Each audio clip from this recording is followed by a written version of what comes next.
Hi, everyone. On behalf of all of us at Creative Capital, welcome to day 2 of the Artist Retreat. I'm Christine Kwan, and I'm honored to join Creative Capital as the new president and executive director. I'm an Asian woman with black hair and brown eyes, wearing glasses, and all black, with bookshelves behind me. Yesterday was fantastic. Thank you all so much to our presenters and awardees for a phenomenal day. We are looking forward to challenging and inspiring presentations today, beginning with socially engaged art, then moving image, and ending with performing arts. Before we begin, I would like to recognize that Creative Capital is located on the ancestral, unceded homelands of the Lenape people, today called Manhattan. Our team recognizes the continual displacement and violence perpetrated against Indigenous people and people of color in the U.S. We must strive to break down the injustices in our systems, to fight against the destruction of our planet, and to continue our commitment to accountability and equity. I hope that all of you will feel welcomed and included in this work from your own respective places. Please introduce yourself and your location in the chat. I also wish to thank all of our donors for enabling Creative Capital to award more than $50 million to artists since our founding in 1999. And I'm happy to repeat what our awardees often say to me since I started just over 2 months ago. Creative Capital is the gold standard in artist support. That's why I hope you will consider joining me in making a donation today. And if you had the good fortune of having an excellent year financially, I encourage you to consider giving double your usual gift to double your impact in the creation of groundbreaking art. 100% of donations made during this retreat will go directly toward artist grants. Thank you all to our artists and friends for joining us to share in the miracle of art making. As a student of poetry and art, I'd like to offer a poem by the radical poet and writer Amiri Baraka, who, like myself, is a fellow New Jerseyan and once taught at my alma mater, Rutgers University. Instead of haiku, he called these poems low-ku. Low instead of high, ku for rebellion. Low-ku. Craziness is no act. Not to act is craziness. I hope this retreat inspires all of us to act. Now I'd like to introduce Sharon Bridgeforth, our 2016 Creative Capital awardee, a writer and performing artist, and our extraordinary host for this year's retreat. I hope to see you all this evening at our happy hour celebration on Zoom. Over to you, Sharon.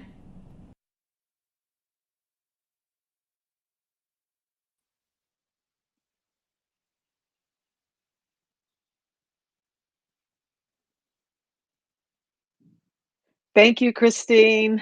I am Sharon Bridgeforth, an African American queer person with an unstoppable smile on my face because I am still full from yesterday. I invite you to light the chat up right now and just express anything that you're feeling, holding, got expanded through from yesterday's work. And if you're just joining us, light the chat up with who you are, why you're here. Is this your first retreat? And for all of us, whose land are you on? I'm on Kiz Tongva land, and I am wondering whose land you're on and what brings you here today. What are you holding? What's in your heart? Light that chat up. As a 2016 Creative Capital artist, I'm here to say that we don't leave. It's 2021 and I'm here. I'm not going anywhere. And it's because we are loved here and we are invited to bring our full vision, our big, crazy, unraveled vision for how to make the world a better place through the arts. We're invited to bring that. And so today, even though we have in each segment, we have names for them like socially engaged or visual arts or whatever that language is that we're using, just know that these artists and these projects are not contained. They're unbound. And so get ready. You better have your coffee, your tea, your water. I have some lavender spray close by. There's a lot to receive and a lot to feel and a lot to offer. So we ask you to engage with your attention, your intention, and through the chat. So anyway, I better follow my notes. I'm very excited. Like I said, I'm still full from yesterday, but I do want to get to program. So between each segment, we'll take an hour break. And when you go to break, you feel free before you leave for your break to connect with an artist, connect with each other. And I'm going to look at my notes here to tell you how to do that. So if you want to schedule a meeting with someone, and it might be that you want an instant video chat, you can do that. Or maybe you want to schedule a meeting, and that meeting can happen anytime between now and Saturday.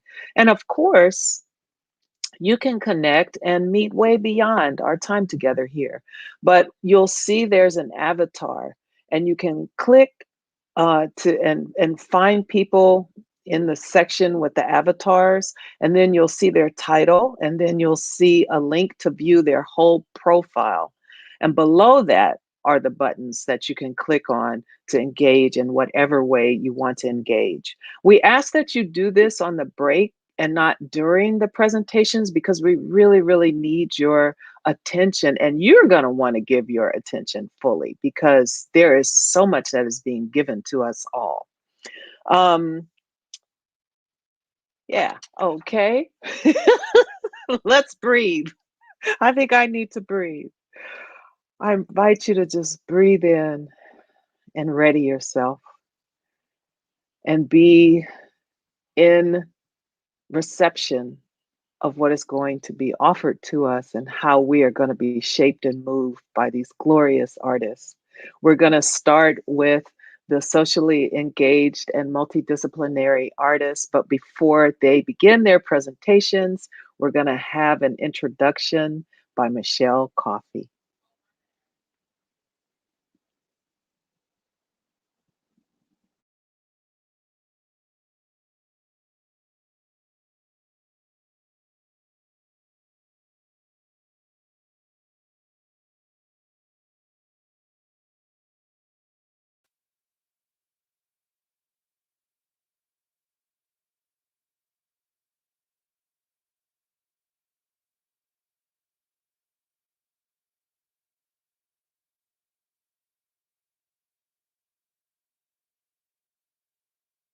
Hello, I'm Michelle Coffey. I'm a Black woman wearing red reading glasses in a light-filled home office located in downtown Brooklyn on land stewarded by Lenape. I'm a proud Creative Capital board member and the co-founder and executive director of Lambent Foundation, a long-standing funding partner of Creative Capital. Artists and cultural practitioners explore the forefront and help shape and bring into focus what is emerging.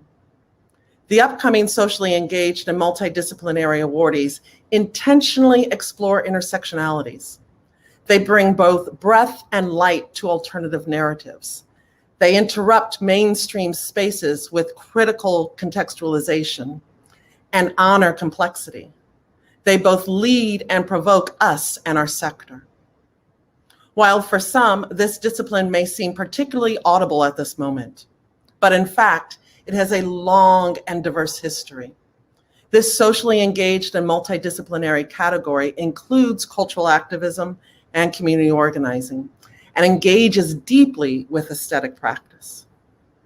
So pay attention to the following awardees, for they are sensing, calling forth, and directing our attention to what is coming, or simply has always been here. And consider joining me in personally supporting Creative Capital to ensure the continuing and evolving trajectory of championing artist voices and artistic practice that aims for a more just and beautiful world. And now, on to the socially engaged multidisciplinary awardees.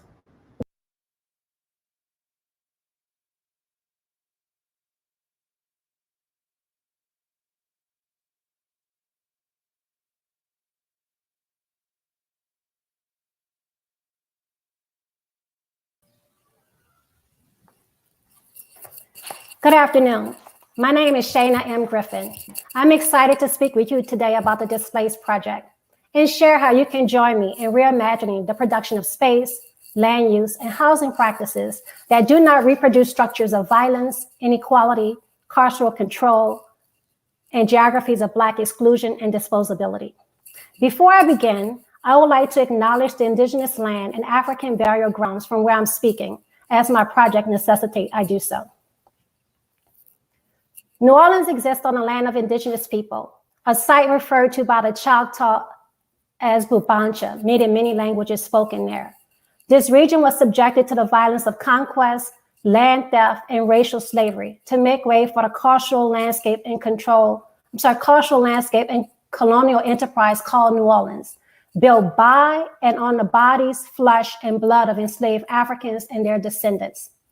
The violent formation of New Orleans continues to shape the geographies and spatial realities in the present, alongside movements of resistance that makes the work of the Displaced Project possible.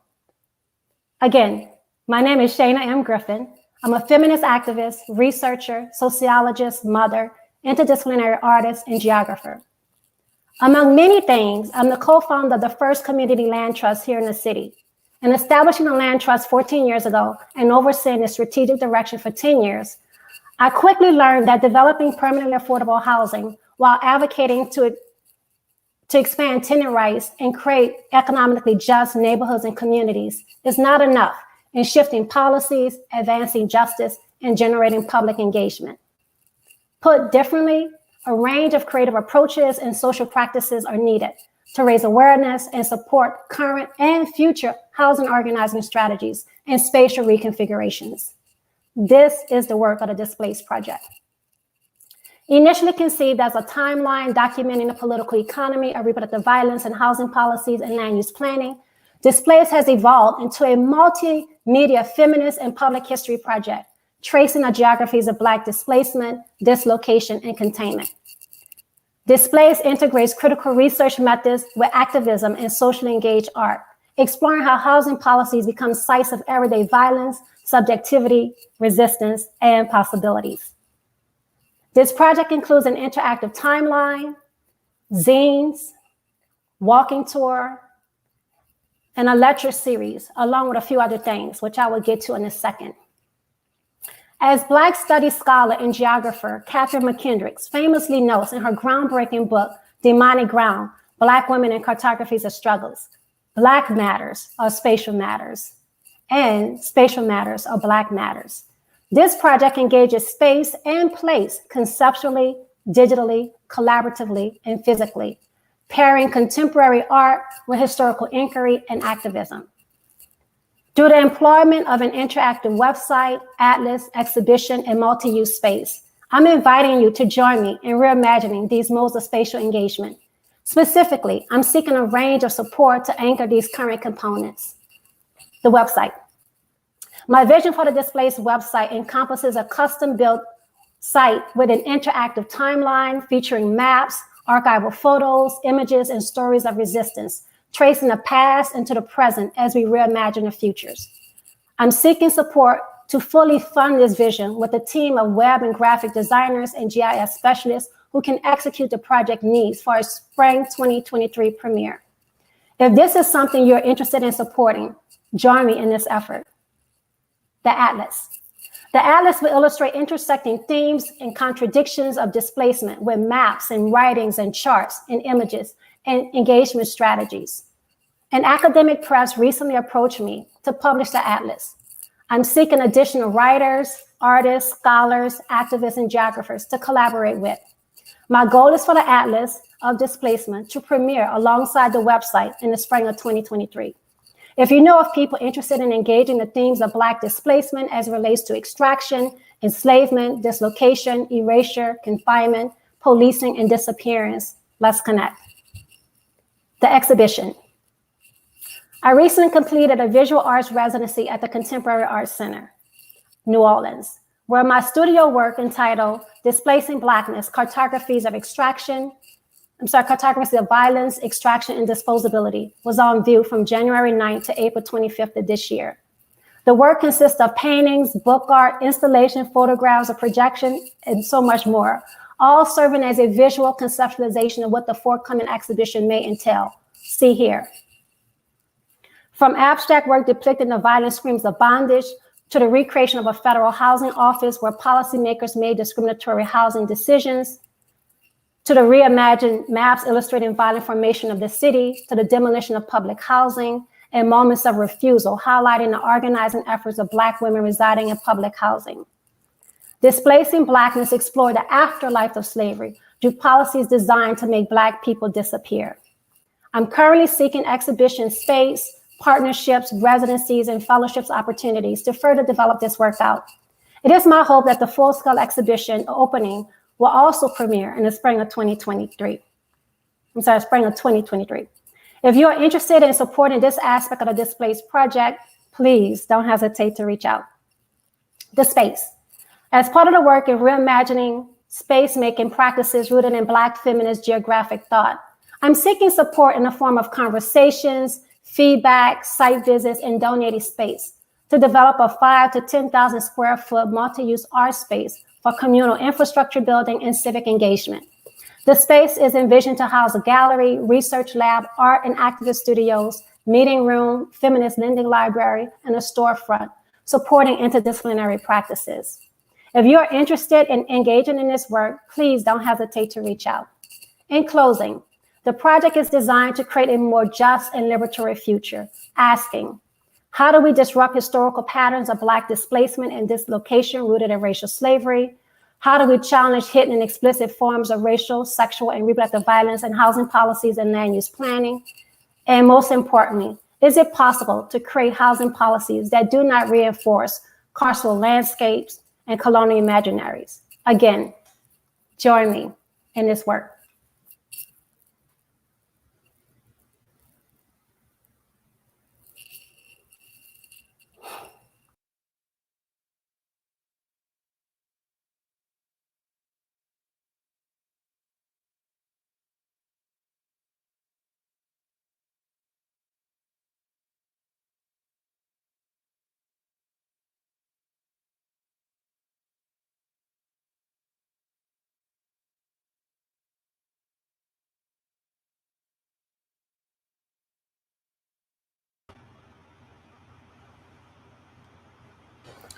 Good afternoon, everyone. My name is Bayate Ross Smith. I'm an interdisciplinary artist and education worker working in Harlem, New York on Lenape land in Uptown Manhattan. I'm here to tell you today about Art of Justice. Art of Justice is a series of virtual and physical art installations and engagements with the legal community through district attorneys' offices and through law schools. This particular project is based on a simple premise. Bias based on ethnicity, gender, race, religion are the cornerstones of discriminatory practices, amongst other identity factors that uphold systemic inequity. While some biases are based on real-world experiences, many of them stem from the stories we're told and the stories we share. Art of Justice, as a series of physical and virtual installations, utilizes the storytelling power of art and media to engage the legal community around issues of unconscious bias and other contemporary social justice issues.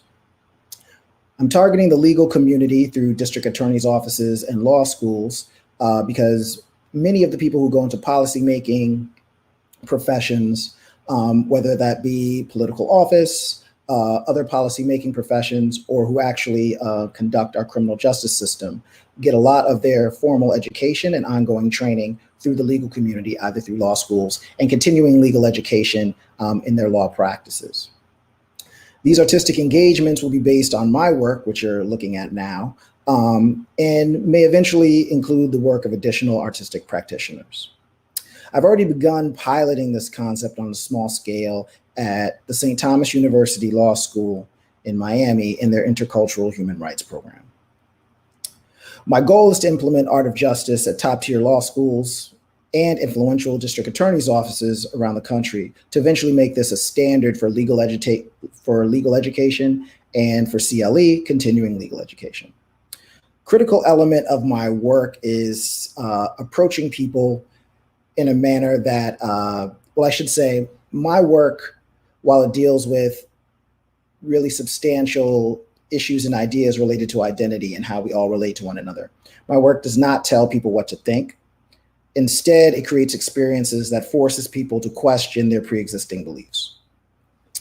You're currently seeing one such example of my work, which is the Our Kind of People series, which utilizes traditional portrait photography as well as fashion to examine and deconstruct preconceived notions and biases about identity.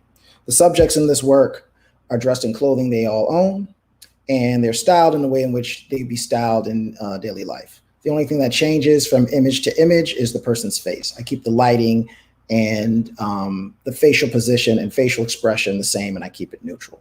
These particular images are from a digital campaign that I'm conducting with the Our Kind of People series that'll be part of Art of Justice, which is a campaign in which we not only include images that I've shot professionally and videos I've recorded professionally, but it also includes DIY imagery that we allow people to create through the use of a style guide. Again, Art of Justice will be centered and grounded in a lot of my work, which examines identity as one of the basic building blocks of human interactions. And as this project is built out, additional works and projects will be included. Another critical project that I'm working on currently that'll be a part of Art of Justice is a project called Red Summers VR, Domestic Terrorism, 1917 to 1921. In this particular project, I utilize 360 virtual reality video in order to examine the idea of historic site, historic trauma, and look at how that connects with our current state of social justice and sense of division, not only in the United States, but around the world. So with Red Summers VR, we look at the sites of racialized domestic terrorism from the early 20th century. Many of these scenarios are referred to as race riots. And we utilize 360 VR video to take people to the site, and then we merge in historic archival images in order to give you the sense of looking back in time. In addition to the short films that will be in 360 VR, we're also including longer form essays that that will give more context to the events. And we also are collecting and including accounts from descendants of survivors and victims of these historic events. What you're seeing now is a screen recording of the 360 virtual reality film we did about the Tulsa 1921 race massacre.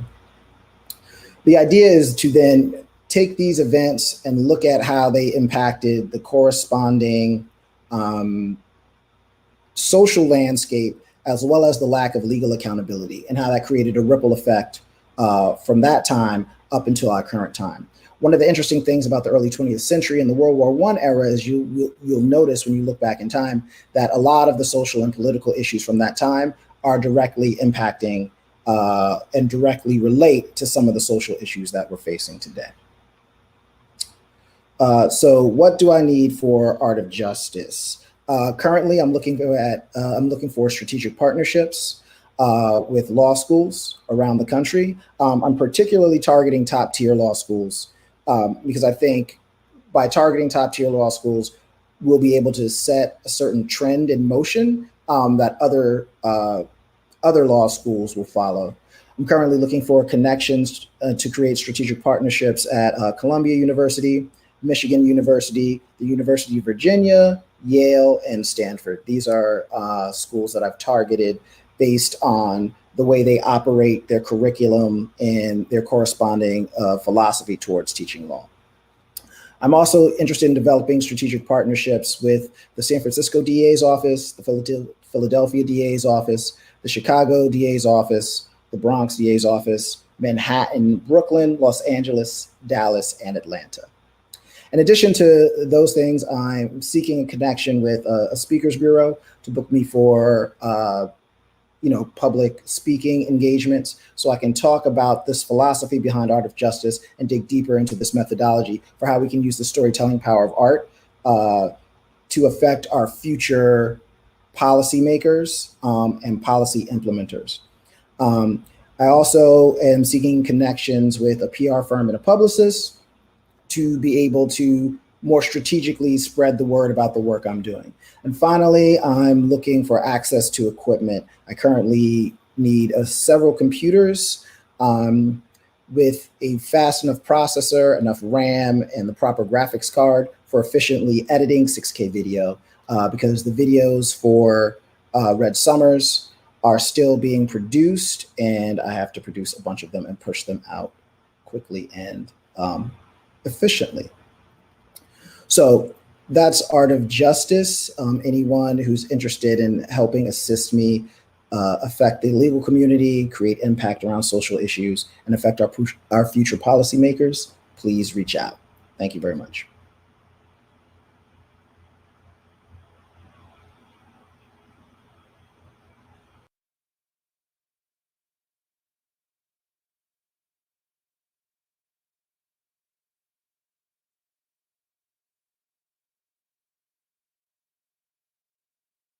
Peace, everyone. We're the co-directors of the art project turned organization, The Black School.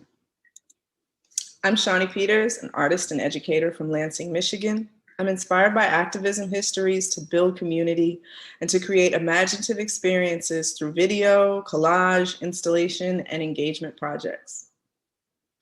And I'm Joseph Kuye, an artist, designer, and educator, exploring Black radical pedagogies through social practice, installation, and textile art. Shawnee and I met and founded the Black School in New York City. And we are happy to say we recently relocated to my hometown of New Orleans to establish a permanent physical home for the organization. The Black School is an experimental art school teaching Black POC students and allies to become agents of change through art and design workshops inspired by Black history and public projects that address local community needs. We do this through a three-pronged method, which includes an art school, a festival, and a design firm. The school is based on a workshop model designed to teach critical thinking through art making and civic engagement. To start every workshop, we ask our students two questions. What do you love about your community? And what do you want to change about your community? Next, we use our process deck to design creative activism projects based on their answers. And finally, we guide the students through skill-based art activities that help them realize their project. Through this process, we ensure our curriculum is based in our youth's social reality. Black Love Fest is a free one-day celebration that allows us to share student artwork with the entire community. It includes music performances, art installations, vendors, food, and workshops. And last, the Black School Studio is our design firm in which we train youth in paid apprenticeships to do real-world client work. Our strategic goal for this program is to continue growing our client base so the firm can sustain our programming through earned revenue. In 5 years, we have served over 400 students, facilitated over 100 workshops, produced 3 Black Love Fests with approximately 3,000 attendees, trained and employed 20 design apprentices, partnered with over 50 organizations, and collaborated with over 50 other professional artists. Based on our programmatic success, we believe we have a proven model and we're ready to move to the next phase of our growth, which is why we want to build a schoolhouse for the Black School in my hometown of New Orleans. And our community agrees with us so much that we were able to crowdfund over $317,000 to build the community center. Hey. We find inspiration for our vision for the Black School in the many community-led schools throughout Black history, such as the Black Panther Party's Liberation Schools, the Freedom Schools of the Civil Rights Movement, and the Washington Rosenwald Schools. With the philanthropy of Julius Rosenwald, Booker T. Washington developed an initiative to build nearly 5,000 schools throughout the Jim Crow segregated South. This is my grandfather, Joseph Kuye Sr. After his passing in 1989, Lincoln High, formerly known as Rosenwald High, where he taught and became principal, was renamed in his honor. Our family history inspires us to build a new initiative like the Washington Rosenwald model. The schoolhouse and community center we are envisioning will include an art design studio, gallery, residency, makerspace, library meditation room, and a community garden, all providing art and civic engagement activities to the residents of our 7th Ward neighborhood. We've secured the help of local and national partners, including Xavier University, New Orleans African American Museum, the City of New Orleans, Mellon Foundation, Antenna, and architecture firms Lodek, Weinall and Associates, and Colloquy. We are overjoyed to be moving closer to our goals. We're currently working on finalizing the purchase of a beautiful lot of land for the schoolhouse.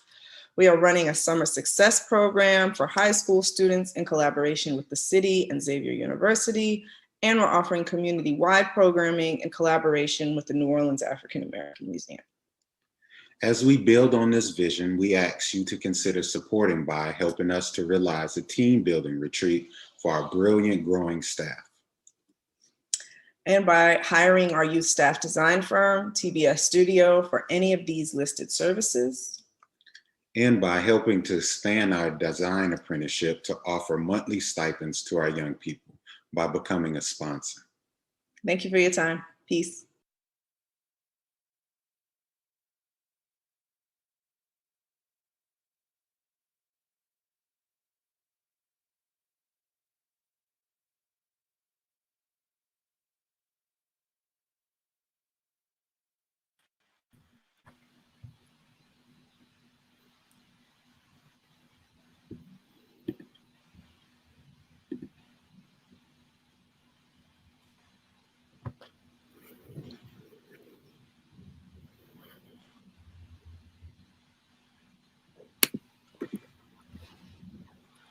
We who believe in freedom will not rest until it's found. My name is Jocelyn Jackson. My name is Sakib Kaval. And my name is Sita Kurotomi Bomik. We are the co-founders of People's Kitchen Collective, and we are here to present our 2023 project, Earth Seed, a recipe for radical hospitality inspired by the works of writer Octavia Butler and the revolutionary survival programs of the Black Panther Party for Self-Defense. Sakib? What is our future of survival as communities in struggle? Faced with crises of climate and capital, how will we provide radical hospitality to our people during the apocalypse? Could you cue the video, please? I first read Octavia Butler's Parable series when I was a teenager in Northern California. In novels, she speaks of a future world that is devastated. Natural resources have dried up and the main characters make their way north on foot in the midst of a violently racist society that has come undone. But the story is also hopeful. In those pages, I saw myself, I saw my people, I saw that the way we gather, the way we cook, the way we care for each other are all survival tactics. I saw that the way we build community is both an art form and a radical political project. Well, hold up. Let's take it back a little bit. Thanks, Sakib. When we met over a decade later and started cooking together, we realized we shared many of these same influences. The Panthers were about survival pending revolution, and they had over 60 programs to serve the community, from free breakfast for school children to sickle cell testing clinics. Octavia Butler wrote to show Black and Brown people not only surviving the apocalypse, but thriving as we create new societies rooted in ancestral wisdom. So, as we're faced with ever worsening climate and social crises, our survival must look different. We ask, what can we learn from the legacy of the Panthers and Butler to better guide our future? Mm-hmm. We do this work as People's Kitchen Collective, operating the intersection of food, art, and social justice to create large-scale community meals. Our work intentionally and lovingly centers the lived experience of Black and Brown people. That's right. Yes, we do. Our new project, Earth Seed, imagines the parables as a modern day survival program of the Black Panthers. We will convene an intersectional crew of elder and younger activists across the country. We always say that the most important thing we make isn't meals. We make relationships. Building with each other in times of crisis is not only a survival skill, it's an art form. Tell us more, Sakib. Community meals are the vessel for sharing knowledge and tactics. Earthseed will begin in 2022 as a series of small-scale meals across the nation that culminates in 2023 in a large-scale gathering in the landscapes of the Headland Center for the Arts. Lasita, tell us how we're going to do this. Okay, we're going to develop relationships across the country with activist groups, each committed to a different and essential survival skill. This will form the core crew of contributors. We will visit these groups to see them in action, support them, and create resources for Earthseed. Together, we'll determine the contents of our survival kit, including practical instructions and tools deeply rooted in adaptation and change.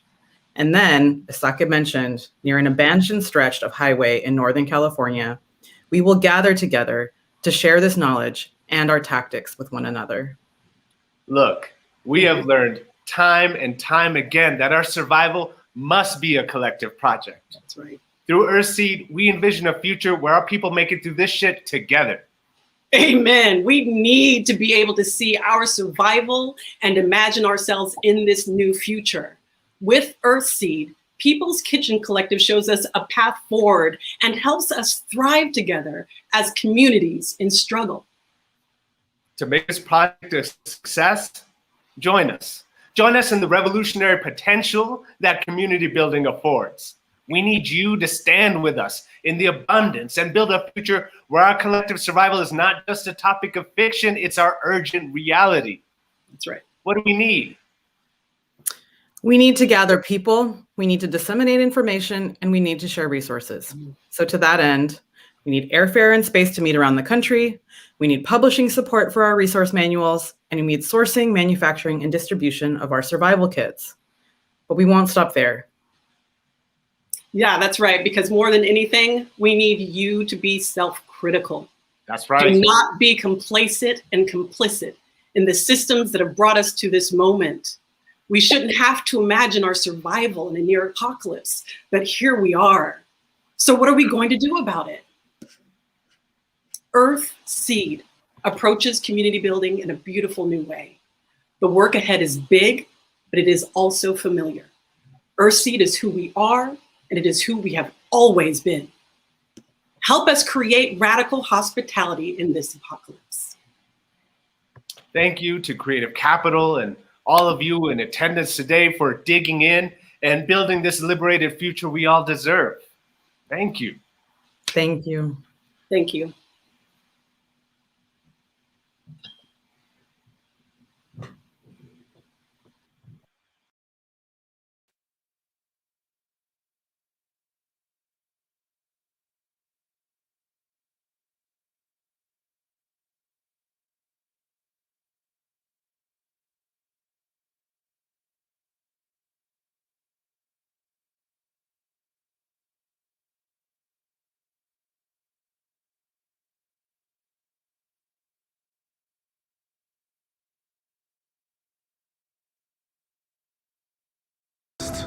Here we are sitting in the Malcolm X greenhouse in North Omaha that I have named 4MX, for Malcolm X. We really wanted to choose a space that sat within a polarized environment that we see throughout the US in North Omaha and North St. Louis and North Des Moines and North Minneapolis that people could gain access to, because as we know in our communities, we're polarized from food resources, we're polarized from green space, and we're polarized from the act of collaboration together by being sprawled out in these large communities that we have in the Midwest. To continue this tradition of growing, your own food, growing your own medicines, and being on green space, it's extremely important to bridge what has happened to our land, what isn't there anymore, and what we've come from. Our ancestors, and I don't care what your background is, our ancestors grew things in a biodiverse manner. And what we're seeing right now is the monocropping of a lot of species, and through that monocropping we're losing not only the biodiversity in plants and animals, but we're losing our traditions and where we came from as well. Like I said before, Malcolm X's birth home was on this site. And it's extremely important for us to have green spaces in these sprawled out environments. So we know from study after study that green space affects the human psyche. And the more green space you have in your neighborhood or in your environment, the more centered you are. And it's actually proven to lower crime rates.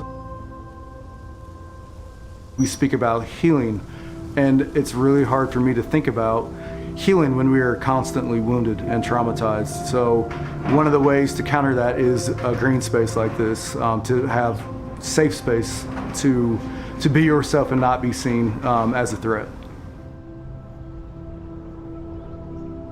My passion for this project really lies in what we've seen happen to our people.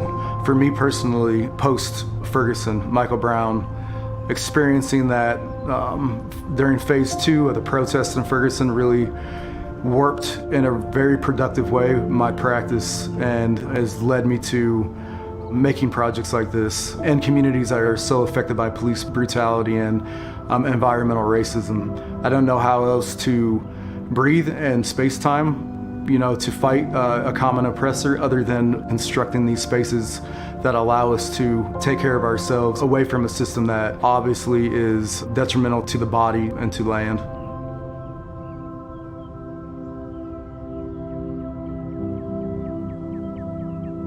I think what's new with the movement right now, especially in the Midwest, is the collaboration between indigenous communities and Black communities. And that's something that I'm really trying to sink into with my practice through visual art and through public activations. So it seems like there's this great collaborative aspect and sense of urgency that feels new to me. And like I said, I'm not claiming to be a first in this collaborative process, but it's a really beautiful thing happening right now with Black and indigenous activists.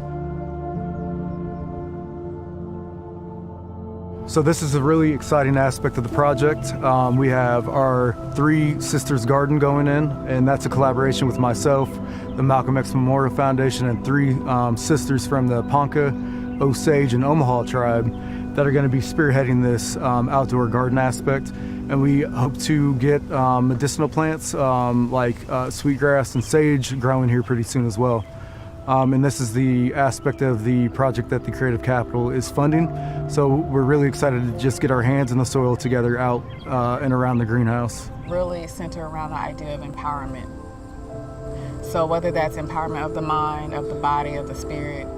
So we wanted to make sure meditation was a part of that, primarily because Malcolm X's religion and faith was based in the Muslim tradition, and prayer is very important, meditation is very important. We have a very simple and straightforward ask to sustain our indigenous collaborators financially for 3 years while we grow the 3 Sisters Garden and establish a 2-acre native prairie carbon sink in front of the greenhouse to mitigate pollutants and regenerate the soil here at the Malcolm X Memorial Foundation.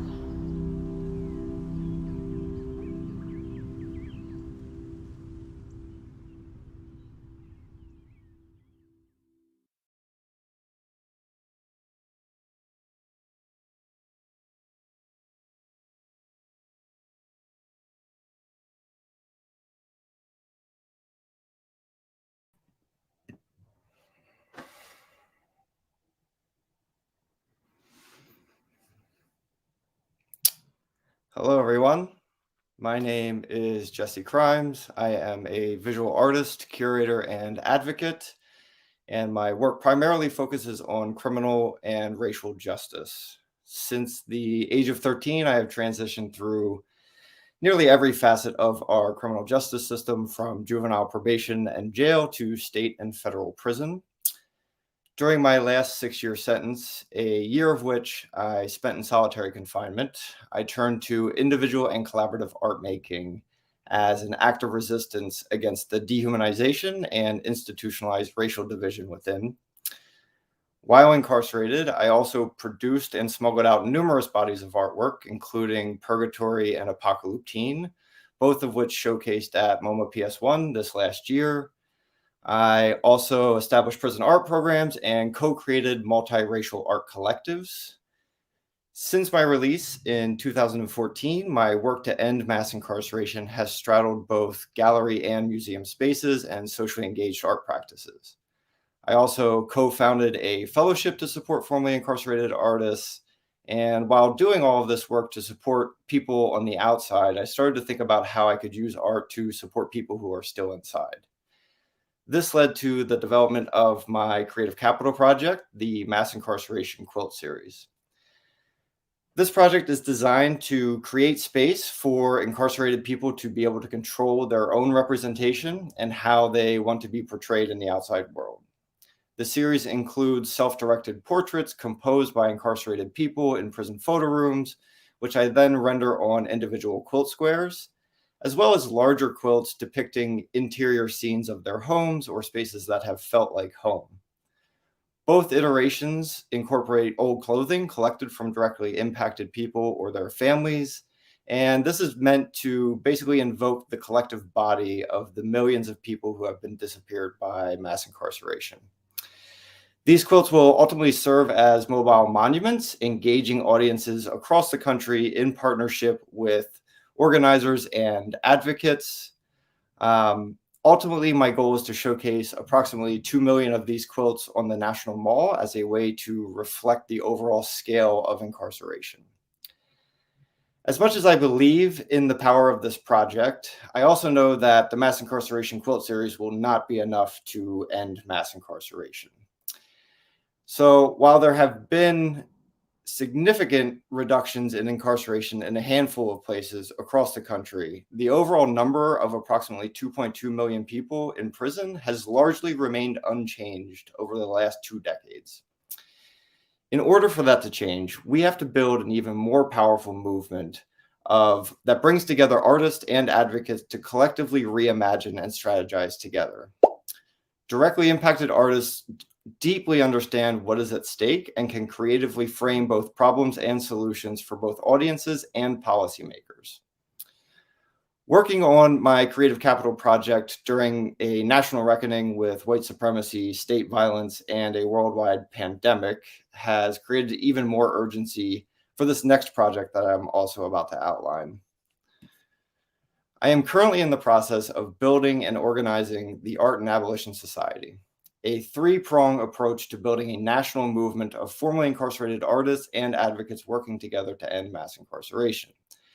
The society includes the Right of Return Fellowship that I founded after my release from prison, which supports formerly incarcerated artists across the country with grants to create projects in partnership with advocates working towards policy change. It also integrates an alternative school being piloted at MoMA PS1 to create pathways and access for new and emerging impacted leaders to join the movement.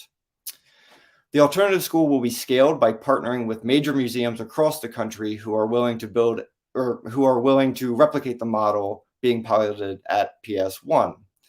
The final element is a national residency where leading artists and advocates can build a more deeply interconnected movement and strategize to end mass incarceration.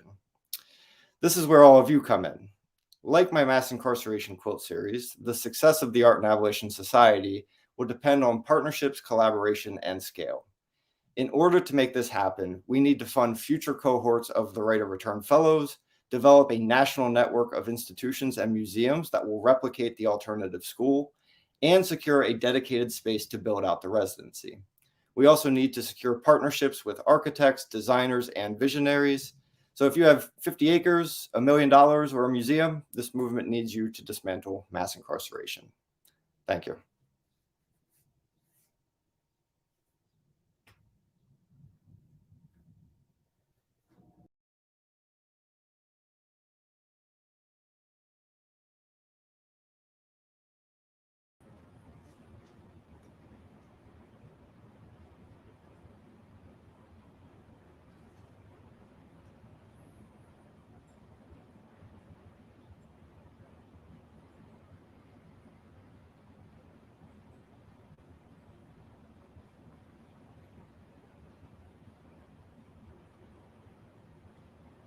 My name is Jarrett Mellenbrook, and my pronouns are he, him.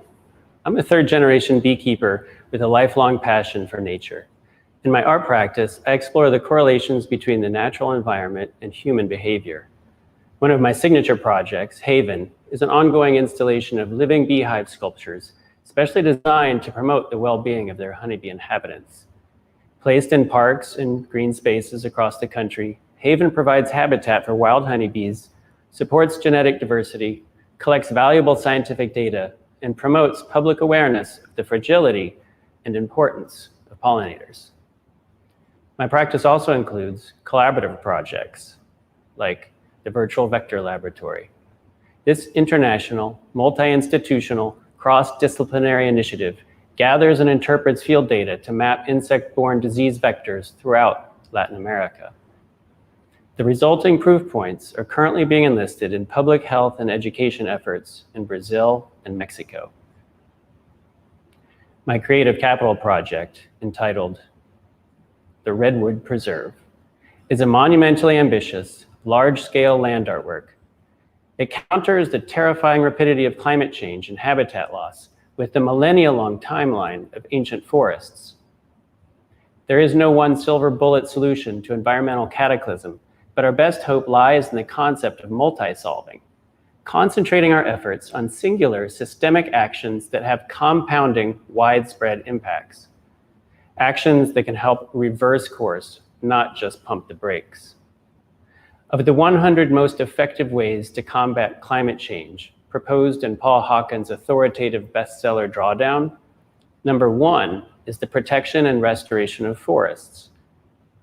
And of all the forests in the world, the redwood forests of California are by far, in fact, by a multiple of 3, the most effective at removing and storing carbon. The oldest redwoods alive today sprouted 3,000 years ago, but the gold rush of the 1850s introduced untrammeled clear-cut logging, and relatively few of these elder trees survived. Tens of millions of ancient redwood giants were felled, wiping out nearly all the vast old-growth redwood forests. Today, only a tiny fraction, a precious 5%, remains of the original 2 million acres of old growth. These remnants are still with us thanks to their preservation by conservationists who understood their awesome majesty must be preserved. In recent decades, their prescience has been all the more affirmed, for it is now clear that the California redwoods, with their unparalleled capacity for ecological restoration, are far more valuable than gold. Fortunately, these conservancies continue to protect that last treasured 5%, but as we all know, mankind is at a critical inflection point, perhaps the critical inflection point of our epoch. Far more needs to be done, much faster, at far greater orders of magnitude. Thus, the Redwood Preserve, a radically bold, radically simple proposal that commercial redwood logging should be stopped and all previously logged redwood forests be restored. The vast majority of redwood habitat is owned by logging companies who harvest juvenile trees for lumber well before they can reach maturity. These industrial tree farms have little in common with the colossal, abundantly diverse and complex forest ecosystems that once thrived there. Redwood habitat is limited to select coastal and mountain areas of California, meaning that the forests with the greatest possible climate impact sit squarely in the backyard of Apple, Google, Airbnb, YouTube, Netflix, Tesla, and on and on. The same plainly obvious, seemingly improbable disruption that launched these Silicon Valley companies drives the Redwood Preserve, but in service of our planet's survival. It's an enormous mission, a moonshot. So my ask is simple. Join me. I'm one person, and this is just a framework. I need partners and teammates, organizations, investors, leaders with capacity and passion. Contact me. Read the white paper on my website. Step up, and let's get started. A project this big requires massive buy-in, committed, purposeful buy-in, resources, and work on a meaningful scale. The Redwood Preserve returns us to deep time and deep ecology. It harnesses their power and the immense healing that the earth can bring itself if we allow it. This is the way. When it comes to our shared planet and our shared future, we are all stakeholders.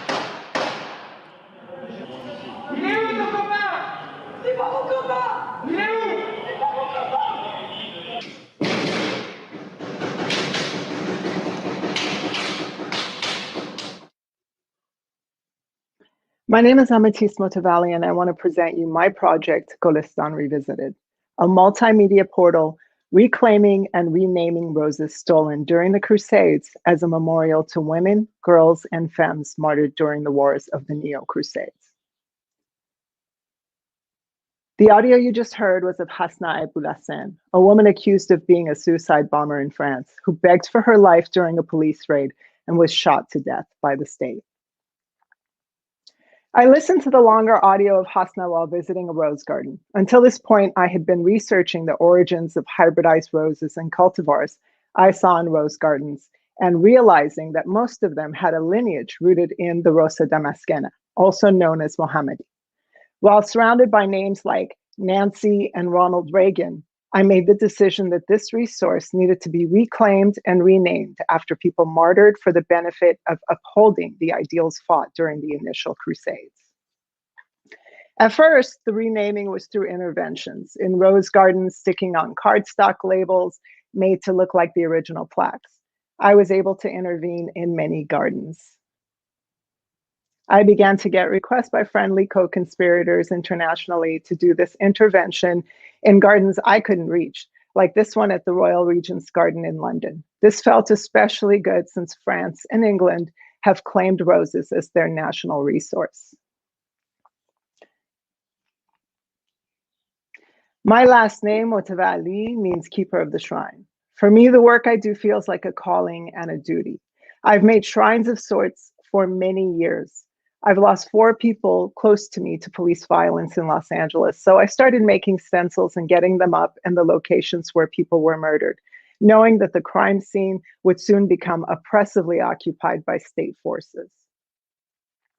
Much of my work in the spirit of my name and family shrine has focused on venerating the lives of ordinary people unjustly lost. This isn't an Orientalist garden. Golistan Revisited is named after a collection of poems by Iranian poet Sadi. I want this project to be a portal, reclamation through renaming. Thanks to funding by Creative Capital, the database in process will compete and interfere with other informative rose databases and appear alongside in searches. Also, I create art objects and I create opportunities to collectively mourn. This is a diagram drawing following the lineage of roses. You're looking at the lineage of the Hasna Aboulassane rose, formerly known as Montezuma. My installations and sculptures deconstruct the fantasy of European gentility. I've compiled hundreds of names and stories. As you can imagine, the information I compile is traumatic, and I felt the need for healing. More than ever, I wanted to gather my community who, like myself, have experienced generations of erasure. I wanted to create spaces for us to mourn through our ancestral rituals that are acts of mourning, pain, self-blame, and sacrifice. In a sense, my public performative rituals became acts of reclamation as well, since generally I and my community of femmes and queer Muslims and Sufis would be excluded in the public practices. The rituals I engage in are always on or around the date of Ashura and rooted in Sufi and Shia mourning practices through self-humiliation as a form of ablution. I do blood rituals, drawing my own blood and painting with it to repent for the blood these martyrs have shed. I engage in ritual flagellation. I do pain rituals to gain agency over the pain and shared burdens of the survivors. I keep in mind first and foremost that my primary targeted audience are the martyred femmes, girls, and women who didn't choose the violence that took their lives. I hope that they are watching me. For each performative ritual, I write a devotional song. I collaborate on a composition. These are also a reclamation of the traditional matam. Instead of venerating religious people, I devote the songs to the femmes, girls, and women.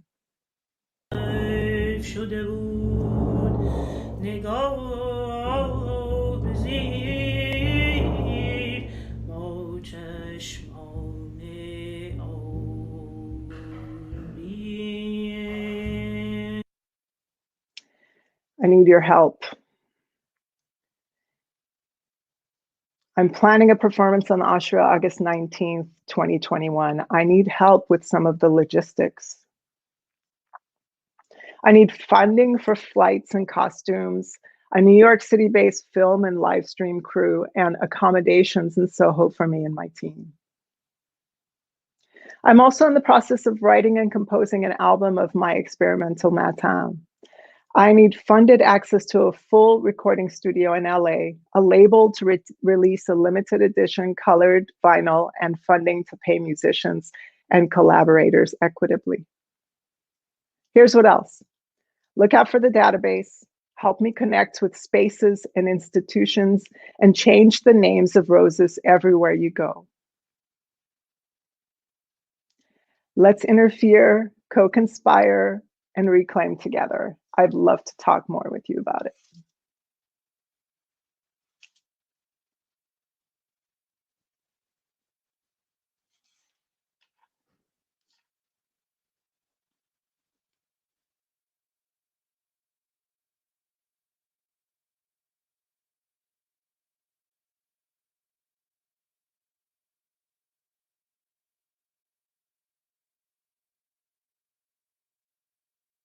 Dinilguks, Chinungali. My name is Nathan Schaefer. I'm a new media artist, author, and special education teacher from Anchorage, Alaska. It's a great honor to receive a Creative Capital Award, and I am aware that there are not a whole lot of Alaskans who do. The first one was the amazing Terry Rofgar. And she received this award for a project called Clink It Superman, where she was making chill cat blankets out of space-age materials. Sadly, Terry walked into the forest a few years ago and left that project unfinished.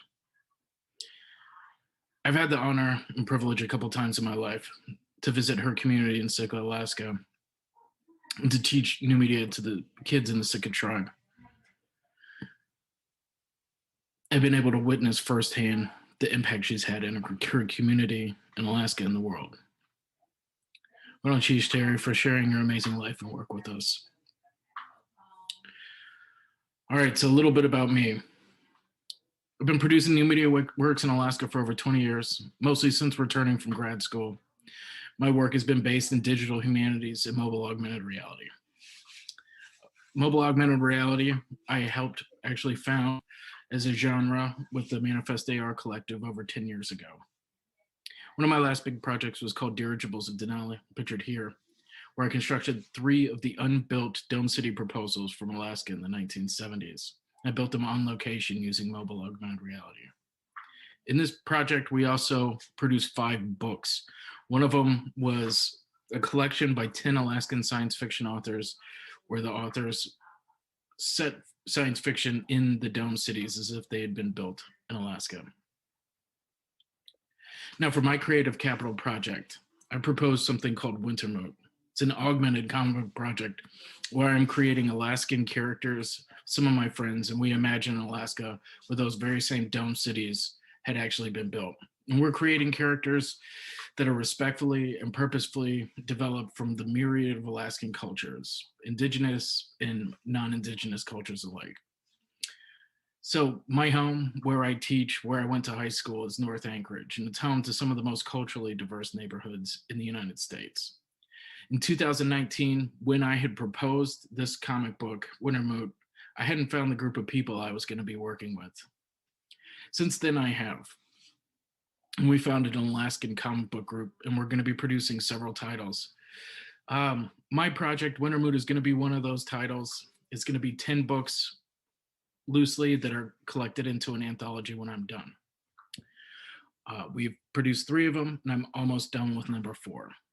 We've got 3 other titles that this company is going to be producing that don't involve me as an artist, but as a cultural collaborator.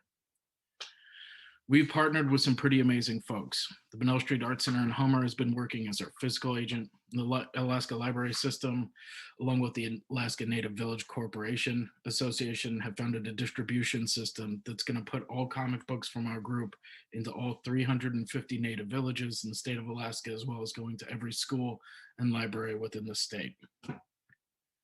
My ask is open-ended.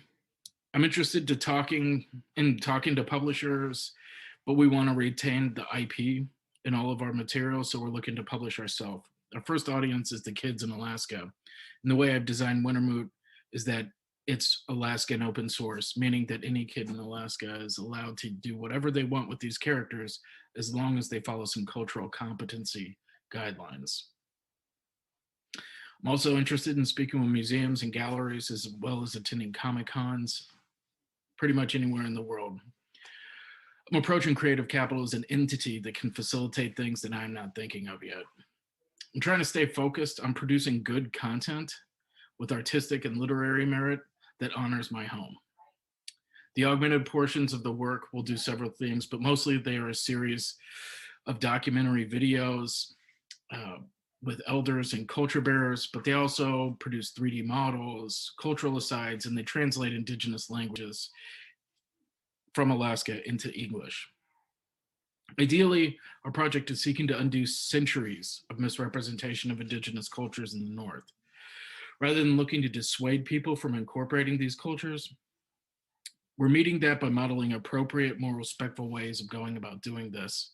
And the end result is a better artistic project that involves cultural collaboration and inclusion and is full of the complexities and passions of our world. Chinan, thank you for your time. Also, this last image is not out of focus. Those are pixel drawings.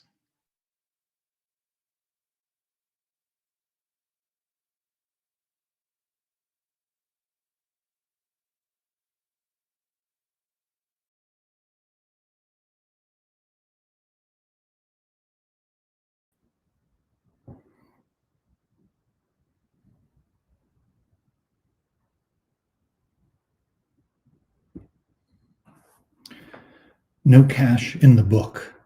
No service from 1 a.m. to 5 a.m. Full moonlight locally.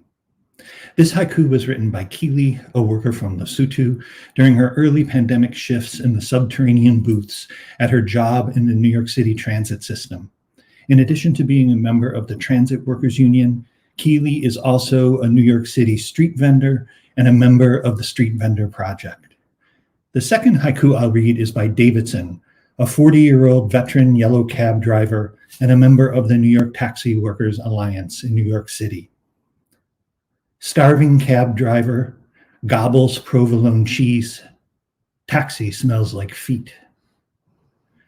My name is Mark Nowak, and I thank you for this Creative Capital Award and the opportunity to speak with you today. In addition to my own books of documentary poetry and social criticism, I am the founding director of the Worker Writers School, where these two haiku were written. The Worker Writers School, started more than a decade ago, organizes and facilitates poetry workshops for members of global trade unions, worker centers, and other progressive labor organizations in the United States, Latin America, Europe, and Africa. My original Creative Capital project was called Mobile Unit, and I plan to host pop-up poetry workshops in unique spaces like laundromats, restaurants, construction sites, and other locations of labor. But then, like all of us, COVID-19 arrived. We all moved to Zoom, and so did the Worker Writers School. For the past 16 months, workers like Keely and Davidson have been meeting together on Zoom. In my Zoom writing workshops, workers from organizations like Domestic Workers United and the Damian Migrant Workers Association study a radical tradition of haiku. Haiku from Japanese American internment camps during World War II, haiku from Black arts movement writers like Sonia Sanchez and the Low-Ku, C-O-U-P, of Amiri Baraka, haiku from the carceral state and poets like Etheridge Knight and the poets from the workshops of Celeste Tisdale on the heels of the Attica Uprising. By meeting bi-weekly on Zoom throughout the pandemic to read, discuss, and write haiku, worker writers created enough new poems for a book, and thanks to Kenning Editions in Chicago, our collection of coronavirus haiku was published on May 1st, May Day, International Workers' Day, just a few short weeks ago. What I do need your help with now is this. My Creative Capital project, thanks to the pandemic, is being retooled. It is now called the Mobile Publishing Unit, and my chief publishing technology is that tool that our original publisher, The Sun, uses every day, that is to say, light. On the day of the Coronavirus Haiku Books publication, the Flowchart Foundation in Hudson, New York, streamed a 3-minute film of these haiku that I created onto a 2-story building on Hudson's Main Street every night from 8 p.m. to midnight. The projections ran for 2 weeks. Now, on August 28th, in my hometown of Buffalo, New York, my hometown that just 2 days ago elected India Walton in the primary, and she is on course to become the country's first socialist mayor of a major US city in over 60 years. So, on August 28th, in collaboration with Just Buffalo Literary Center, our 3-minute haiku film by essential workers will be projected across the massive 10-story grain silos at the edge of downtown Buffalo's Silo City. I plan to invite India Walton, herself a nurse, a frontline worker, a member of 1199 SEIU, to the event. So I am looking for more opportunities like these, outside of galleries and museums and in spaces where workers gather and pass. I want to create and fund an ongoing series of neon signs of workers' haiku to place in laundromats and bodega windows. I want to project gobos of working people's haiku onto building on streets where workers who commute home after a long shift can read them. And I'd love to meet documentary filmmakers, projectionists, and other artists working with light. The Worker Writers School begins a new expanded Zoom poetry workshop collaboration this fall with the ITUC, the International Trade Union Confederation, based in Brussels, but connected to workers and trade unions around the world. And I want to bring these new methods from our ongoing New York City workshops and the mobile publishing unit to workers across the globe. I want to find and fund new, unique ways to light up the night sky and the daytime skies too, with the creative cultural production of the world's essential workers. So thank you again, Creative Capital and all of you, for helping me to begin to realize this project throughout and long after these many difficult months of the COVID-19 pandemic. Thank you.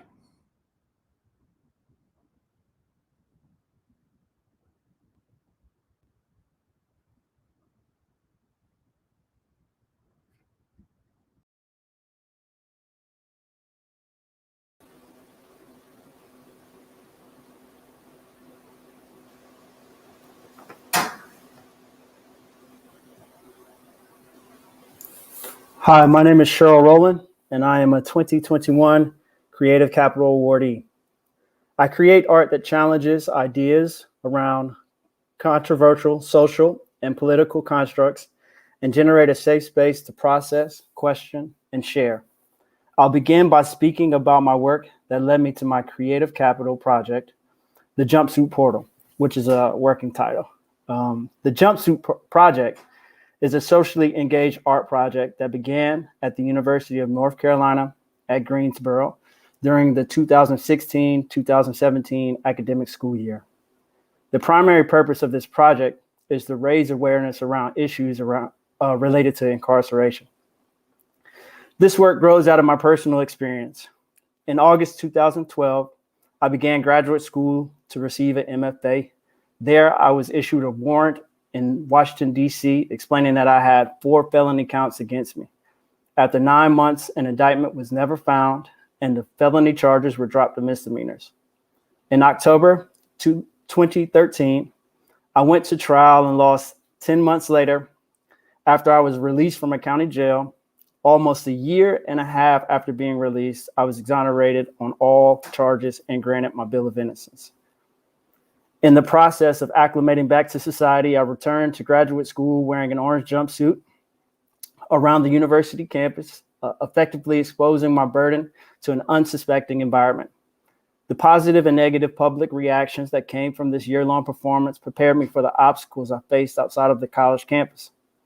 I found the environment outside of the university far more apathetic than the support system of friends and family, which has created a significant anxiety for me maneuvering through society. Since graduating, I've been working on the Jumpsuit Project. In the art world, higher education, and other spaces in which these issues around criminal justice do not normally appear. Migrating through traditional and non-traditional art spaces, I recognize the need to expand the conversation surrounding incarceration. Art can be found in many spaces outside of the art context. My work has been presented in textbooks, public libraries, city halls, law schools, and sociology departments. I want to use this access and network gained from art to become useful for communities who are in need by blurring the lines and redefining the limitations of inclusion. By converting my position as a performer, the Jumpsuit Project, which gains all the attention, into a community organizer that redirects the attention onto others in need. Using that access, I will evolve my work by creating a digital hub for the individuals from all parts of the criminal justice system to connect with each other, as well as those in the arts, higher education, nonprofit, policy, and social justice systems. As an artist who has navigated between the various parts of the criminal justice system, as well as parts of the community that do not touch it, I want to create lasting and ongoing connections among them. These connections will result in a new narrative around criminal justice, as well as a lasting policy change.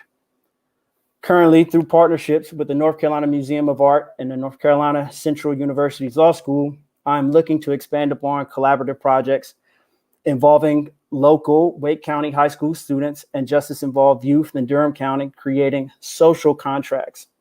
The project aims to meet students where they are, offering them community mentorships. Guided by mentors, students will explore authority and social responsibility and create reflective responses, culminating in the creation of a community contract where all have had input and will receive a final product of their work. We're building out additional workshops and curriculum for the upcoming year.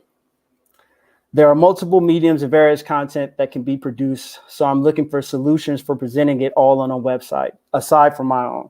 There are no other hubs that combine image, narrative, resources, and policy work in one place rooted within my state of North Carolina. If you know anyone who can help or lend advice as I continue this project and other projects for my home community, please feel free to reach out. Thank you for your time and your attention. And thank you, Creative Capital, for this opportunity.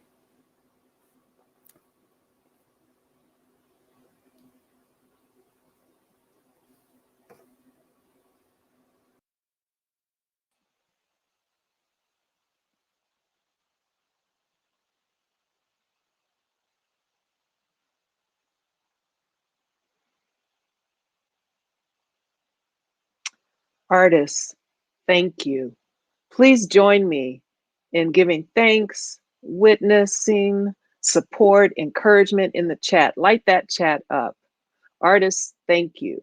Thank you for working in ways that are so rooted in change, that are rooted in using art as a vehicle for social justice and love and connection and action and possibility.